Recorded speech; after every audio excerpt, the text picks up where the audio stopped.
Hey, Brian. Brian Christopherson. I gotta take this. It's half. Be right, be Rooney. Drove my Chevy to the levee, but the levee was dry. Brian Christopherson, Husker 24/7 on the Connor Happer Show on 1620 The Zone.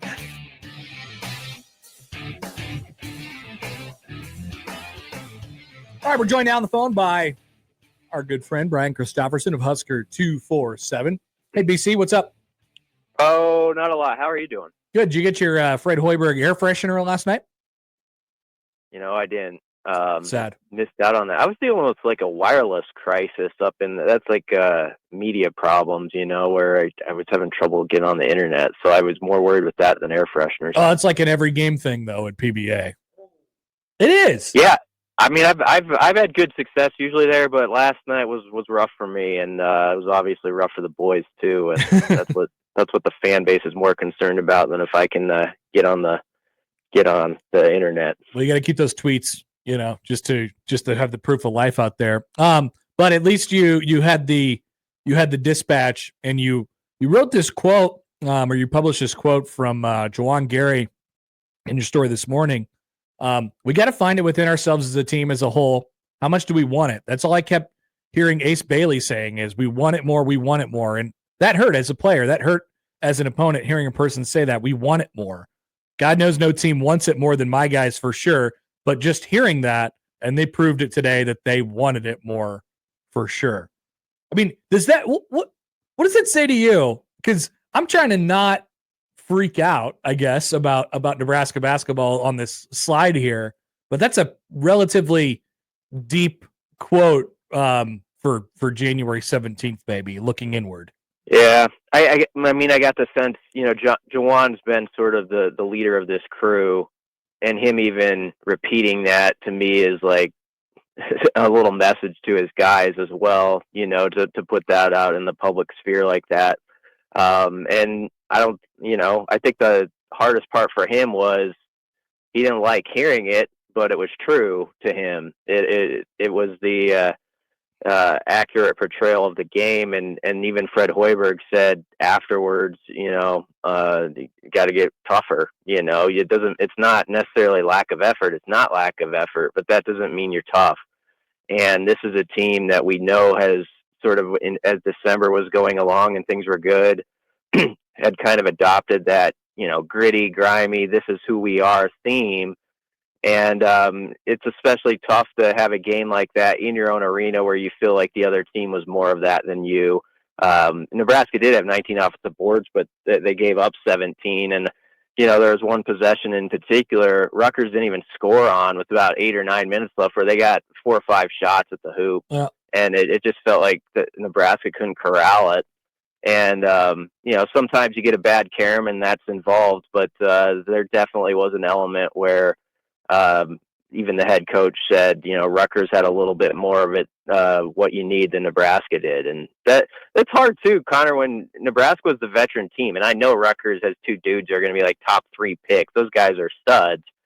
But, you know, you kind of hope Nebraska's experience for this one night with sort of some pressure to win the game was going to be in the Huskers' favor, and it wasn't. I think you nailed it. That was sort of the biggest takeaway for me. And it's been, it can happen as a one-off, but now it's sort of been a consistent theme over the last 3 games of, it's not necessarily, the lapses on defense or allowing the points that they have are bad, but it's more so having the fight, as Fred Hoiberg would say, to sort of just stick in there, like Purdue smacks you in the face coming right out of the gate, and, you know, it was kind of over from there. In Iowa, they couldn't get that snowball stopped, and it was kind of the same thing with Rutgers at the end of the game last night. I guess what could be done to get Nebraska back on the right path as far as stuff like that? And I know it's not easy to pinpoint exactly what that functionally is, but like what can you do in that category? Yeah, I mean, it's a tough question. I think they're definitely going to have to look under the hood about some of what they're allowing beyond the arc. And I know they don't want to give up the paint, and that's important to them. It's just been a little too easy, it feels like, for opponents. And you could kind of sidestep it a little bit after Iowa and Purdue, right? Because Iowa's got, Sanford and Dix can just get on fire against anybody at times. And so you could say, well, you ran into guys who can clear the rack, like in a 3-point shooting contest. That can happen. And then Purdue, is playing great basketball right now. And so you're like, okay, it was just a bad week. But this is the game where it kind of, when Rutgers goes out and hits 12 3-pointers, yeah. and it just felt like had too much space on some of those shots, where it becomes more concerning. And now you start to say, okay, is this a trend? How do you fix this exactly? I don't have the answer, a tidy answer to give on the radio about how you do that. But I guess, there's not much time to change up much going to Maryland on Sunday. So you just hope guys, in a way, that short turnaround actually helps. Sometimes it does when you have a tough loss where you don't have time to sulk about it, or you just got to get back in the gym and hopefully have just that intensity where, like, every possession you're on the floor, you're like, well, they're not scoring, And against UCLA a couple weeks ago, that was the type of defense Nebraska has had. They were top 10 in a lot of metrics at that point, even nationally. And it's just been 2.5 games where it's gone the complete opposite end. And it's tough when you're not as offensively gifted as Nebraska was a year ago to deal with that. Brian Christopherson of Husker 247 is with us. All right, let's move over to football BC. Like you said, Nebraska basketball back out on the road against Maryland on Sunday. A little bit of a quick turnaround for them, but let's go over to the football side. There's a couple positions I'd like to zoom in on here. Now that we have the transfer portal hauls are basically to their endpoint, at least for this cycle, and you can kind of take stock of where you are, and then your incoming freshman, what you're going to have available to you there as well. Opposite situations, I think, at defensive back, we'll just throw those two together, the safeties and the corners together, and then running back is another one. How does Nebraska sift through the fact that they've brought in more defensive backs? They like the guys that they were coming up, and there's some guys coming back as well. There's just a lot going on from a lot of different angles at that position. How do you think Nebraska sifts through that in the coming weeks and then spring ball? With elbows out in a very competitive spring, and I'm sure there's going to be, a numbers game where a few people maybe have to move on, after it's over, where you see where it sits. So, what's interesting about the secondary position is there's been somebody sort of new taking it over, 3 different guys over like 4 or 5 years. And so everybody probably has a slightly different eye for what they like. And so that's probably part of it where, this coach likes this particular player and he has a connection with him. And so you bring him into the program, and then another coach has a different angle.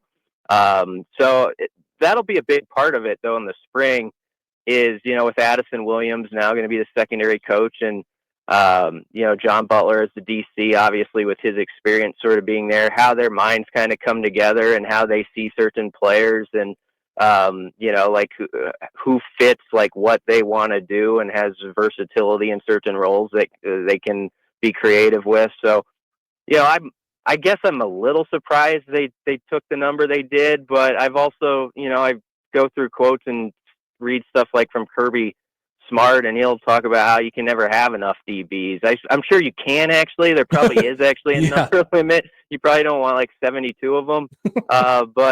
And Nebraska's not quite to that number yet, but I understand his point. It's a versatile spot where some of those guys can also move into the second level and you can do different things with.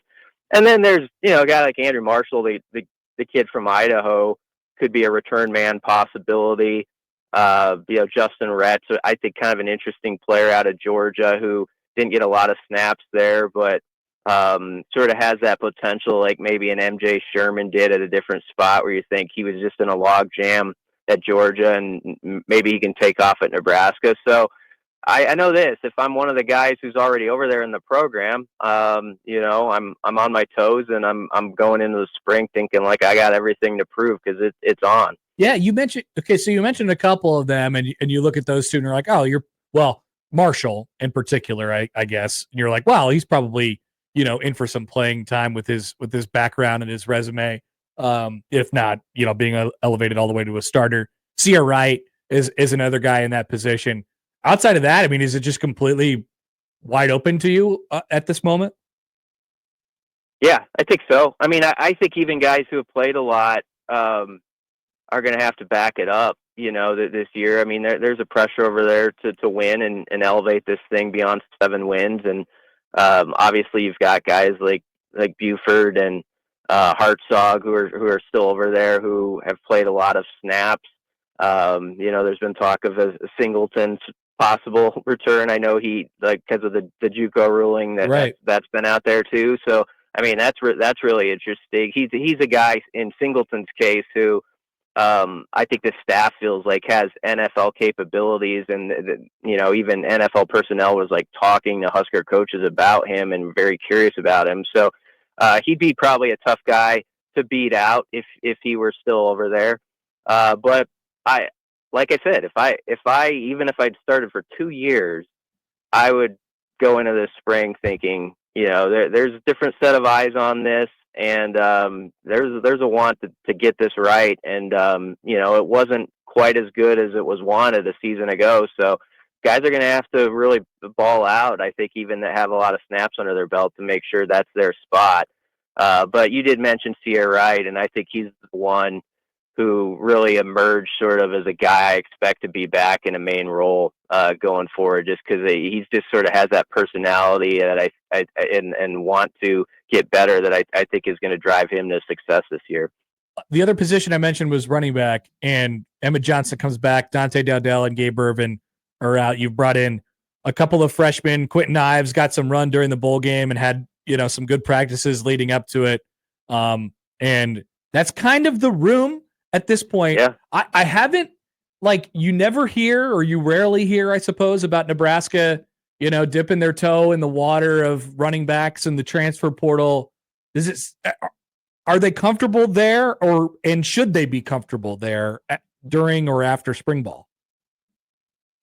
I don't know if they should be comfortable, and I don't know if I actually don't know if they are or not. They say they like their room, and I will say this: Matt Rule has always brought up Quentin Ives, even unsolicited, when no one else is talking about him, that he likes him, he sees possibilities in him. And then it sort of got backed up when Holgerson in December, who everybody's kind of taken as this just candid, he's going to just tell it like it is. He brings up number 28, as he called him, and how he's been showing out. And he said he had, I think, he said he had 9 outstanding practices, or he had just had a really good run in December. And I think that kind of perked everybody up. It's okay, the new OC sees something in him. Maybe we should take another look too. But he's obviously going to be a player in the spring that everybody's very curious about if it takes that next step, because I always am hesitant to use the "it's now or never" term with college guys, but I do think when you get to year 3 as a running back in a program, if you haven't been heard from, I think it applies there. So it's going to be a monster spring for him, and maybe Ives is going to show what Rule's seen and emerge as that next guy. Jamarian Parker's obviously coming in, and Connor Booth doesn't get talked about enough. So there are young guys who could add to it, but I think what makes people feel better is just how good Emmett looked in what Holgerson wants to do. And so at least you've got that 1A piece, but yeah, you definitely want a 1B, I think, to feel really good about it. I know people felt a certain way about Emmett last year and throughout the beginning and the middle of the season when he wasn't getting enough run. I ended up really liking the 1-2 punch that him and Dowdell had. I think they worked well off each other with Emmett kind of being the main guy. It doesn't look like a 1-2 punch to me, unless it's a big jump for Ives. Yeah, I understand what you're saying. It felt like kind of the perfect cocktail by the end. Yeah. With what Emmett's skill set and Dante's was, and you liked how that could look again going forward. It's just the reality of college football as it is, though. You're going to have a guy like that you're excited about for the next season, and then he's gone, and so that's where other people have to say, okay, it's my turn now. I've been the best player on my block growing up all my life, and now it's time to show it here. So we'll see with Quentin. I have, no bias one way or the other on him. He's just been. I know. I can't tell.